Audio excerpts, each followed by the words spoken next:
जय भीम मित्रांनो, आपण बघितलं तर नुकताच महिला आयोगाच्या ज्या अध्यक्ष आहेत महाराष्ट्राच्या रुपाली चाकणकर, त्यांनी नुकतंच एक स्टेटमेंट केलेलं आहे. ते असं म्हणाले की मुलीचं लग्न झाल्यानंतर जसं की आपण लग्नामध्ये ताट वाट्या किंवा वेगवेगळ्या प्रकारच्या ज्या भेटवस्तू आपण भेट देतो, त्या न देता आपण भारतीय जे संविधान आहे ते मुली जेव्हा सासरी जाते त्यावेळी आपण तिला दिलं पाहिजे. किंवा ते असं पण म्हणाले की आपण संविधान वाचण्यामध्ये फार कमी पडलो आणि त्यामुळे अशा प्रकारची एक वेगळी स्थिती निर्माण झालेली आहे, असं रुपाली चाकणकर आपल्या त्या स्टेटमेंटमध्ये म्हणालेले आहेत.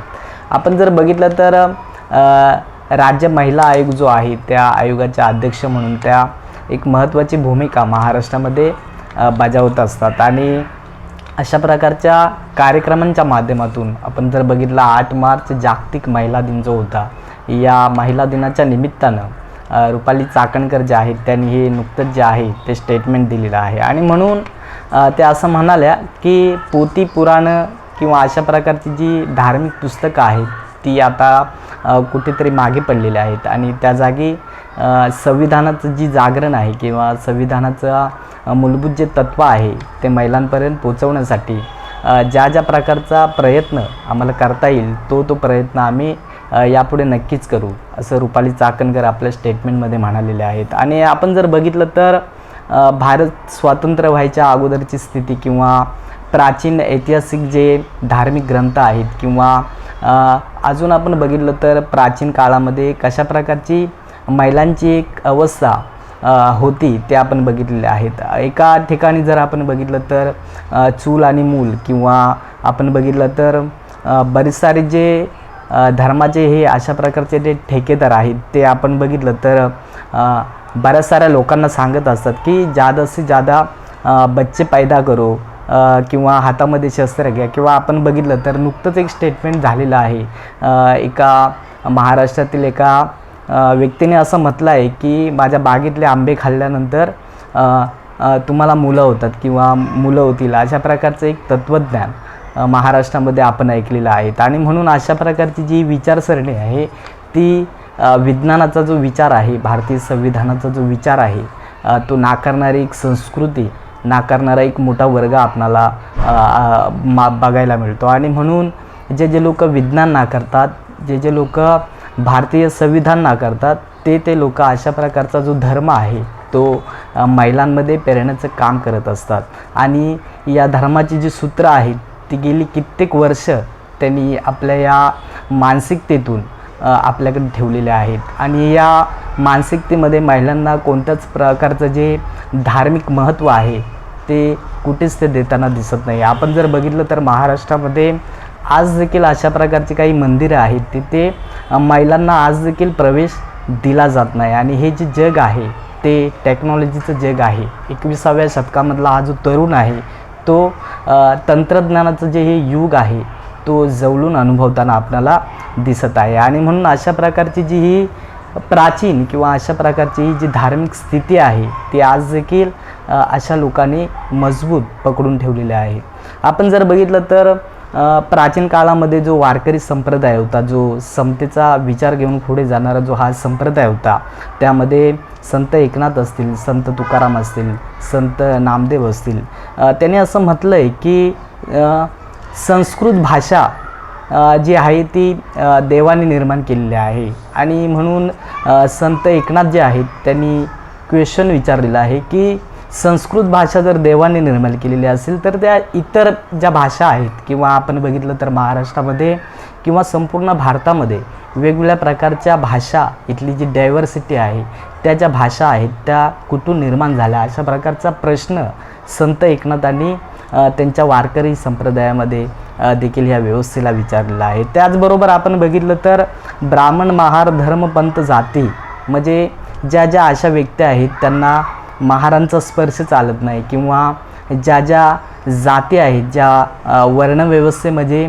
गणल्या गेलेल्या आहेत त्यांचा स्पर्श देखील चालत नाही, अशा प्रकारच्या व्यक्तींना देखील संत तुकारामांनी क्वेश्चन केलेलं आहे की अशा प्रकारच्या व्यक्तींचा स्पर्श ज्यांना चालत नाही, अशा प्रकारच्या व्यक्तींचा ज्यांना विटाळ होतो, त्यांनी हे जग सोडून जावं असं संत तुकाराम आपल्या एका काव्यामध्ये म्हणत असतात. त्याचबरोबर आपण जवळच नुकतंच बघितलं तर संत गाडगेबाबा यांनी देखील असं म्हटलेलं आहे की त्यांनी प्रश्न विचारले 2-3 व्यक्तींना की तुम्ही कोण आहात, तुम्ही कोण आहात. तर काही व्यक्तींनी उत्तर दिलेले आहे की मी महार आहे, मी मराठा आहे, मी ब्राह्मण आहे. आणि त्यांनी असं म्हटलं आहे की तुला देखील 2 हात आहेत, तुला देखील 2 डोळे आहेत, मग तू ब्राह्मण कसा, तू महार कसा, तू कुणबी कसा. अशा प्रकारचे प्रश्न संत गाडगेबाबांनी देखील या संत वारकरी परंपरेमध्ये कित्येक वेळा विचारलेलं आहेत. आणि म्हणून अशा प्रकारची जी एक विचारसरणी आहे ते देशामध्ये संविधान नाकारण्याचं काम करत आलेले आहेत. आणि म्हणून या व्यवस्थेने धर्मग्रंथांच्या माध्यमातून महिलांना मागेच ठेवलेलं आहे. आपण जर बघितलं तर चूल आणि मूल किंवा आपण बघितलं तर संविधान लागू व्हायच्या अगोदर महिलांची जी स्थिती होती ती अतिशय दयनीय अशी होती. आणि म्हणून अशा प्रकारची जी धार्मिक विचारसरणी आहे, अशा प्रकारचे जे लोक विचार करतात ते महिलांना कमी लेखनाचं काम करत असतात. आणि म्हणून रुपाली चाकणकर यांनी जे केलेलं स्टेटमेंट आहे त्यांना ही पोथी पुराण किंवा अशा प्रकारच्या माध्यमातून पेरला जाणारा जो दैववध आहे याच्या माध्यमातून त्यांचा जो याबद्दलचा जो अभ्यास आहे त्यामुळे त्यांनी नुकतंच हे स्टेटमेंट केलेलं असावं असं आपणाला जाणवतं. आणि म्हणून आपण जर बघितलं तर ज्या मनुस्मृतीने स्त्रियांना हीन लेखणं, ज्या मनुस्मृतीने स्त्रियांचं जी कर्तव्य आहेत किंवा स्त्रियांचा जो अधिकार आहे तो नाकारला, ती मनुस्मृती बाजूला ठेवली पाहिजे. आणि खऱ्या अर्थानं भारतीय संविधान लोकांपर्यंत, महिलांपर्यंत खऱ्या अर्थानं पोचलं पाहिजे अशी जी त्यांची तळमळ आहे किंवा ही जी स्टेटमेंट आहे ते अतिशय महत्त्वाची भूमिका येणाऱ्या काळामध्ये महाराष्ट्रामध्ये आपणाला बघायला मिळेल. आणि म्हणून आपण बघितलं तर प्राचीन काळामध्ये जी सती प्रथा होती, चूल आणि मूल ही जी कन्सेप्ट होती किंवा मुलींना शिक्षणाचा अधिकारच नव्हता, हे सर्व भारतीय संविधानानं त्यांना मिळवून दिलेलं आहेत. आज आपण बघितलं तर UPSC असेल, MPSC असेल, या स्पर्धा परीक्षांच्या माध्यमातून अतिशय मोठ्या पदावरती, अतिशय मोठ्या खुर्चीवरती आज महिला आपली जी मान आहे, आपला जो हक्क आहे तो बजावताना आपणाला दिसतात. त्याचबरोबर आपण बघितलं तर राजकारणामध्ये मुख्यमंत्री असेल किंवा मोठमोठे राज्यपाल असतील किंवा मोठमोठ्या राष्ट्रपती असतील किंवा मुख्यमंत्री असतील, अशा प्रकारची जी झेपावणारी जी महत्त्वाची भूमिका आहे त्या आज महिला आपणाला या ठिकाणी अनुभवताना दिसतात. आणि म्हणून भारतीय संविधानाने महिलांना जे आहे तो प्रमुख त्यांचा जो अधिकार आहे तो या ठिकाणी मिळवून देण्याची मोठी भूमिका या ठिकाणी बजावलेली आहे. आपण जर बघितलं तर डॉक्टर बाबासाहेब आंबेडकर आपण बघितलं तर 1942 ते 1946च्या कालावधीमध्ये स्वतः कायदेमंत्री होते. आणि त्यांनी कायदेमंत्री असताना महिलांसाठी केलेले जे प्रमुख असे मुद्दे आहेत त्यामध्ये आपण बघितलं तर प्रसूती राजा आहे, त्याचबरोबर मालमत्तेमध्ये म्हणजे हिंदू कोड बिलाच्या माध्यमातून मालमत्ता असेल, घटस्फोट असेल किंवा पुनर्विवाह असेल किंवा दत्तक घेण्याचा जो विषय असेल, हे जे 4 विषय होते ते या हिंदू कोड बिलाच्या माध्यमातून बाबासाहेबांना मांडायचे होते. पण त्याला प्रचंड मोठा विरोध झाला आणि बाबासाहेबांनी स्वतः कायदेमंत्री पदाचा राजीनामा दिलेला आहे. त्याचबरोबर आपण बघितलं तर बाबासाहेबांनी स्वतः 1956ला बौद्ध धर्माची दीक्षा घेतली आणि या भारतामध्ये, या महाराष्ट्रामध्ये जातीच्या नावाने चालणारा जो जातीवाद आहे किंवा अशा प्रकारचं जात, लिंग या माध्यमातून एखाद्या व्यक्तीचा जो धिक्कार केला जातो तो दूर करण्याचं काम स्वतः बाबासाहेबांनी केलेलं आहे. आणि म्हणून त्यांनी बुद्धांचा जो हा धम्म आहे तो 1956ला धम्मदीक्षेच्या माध्यमातून स्वीकारला. आणि येणाऱ्या भारताला जे आहे तो खऱ्या अर्थानं जर का जातीविरहित समाज निर्माण करायचा असेल तर बौद्ध धम्माशिवाय कोणत्याही प्रकारचा पर्याय तुमच्या पुढे राहणार नाही असं स्टेटमेंट देखील बाबासाहेबांनी, अशी चळवळ स्वतः बाबासाहेबांनी निर्माण करून एक आदर्श समाज कसा घडेल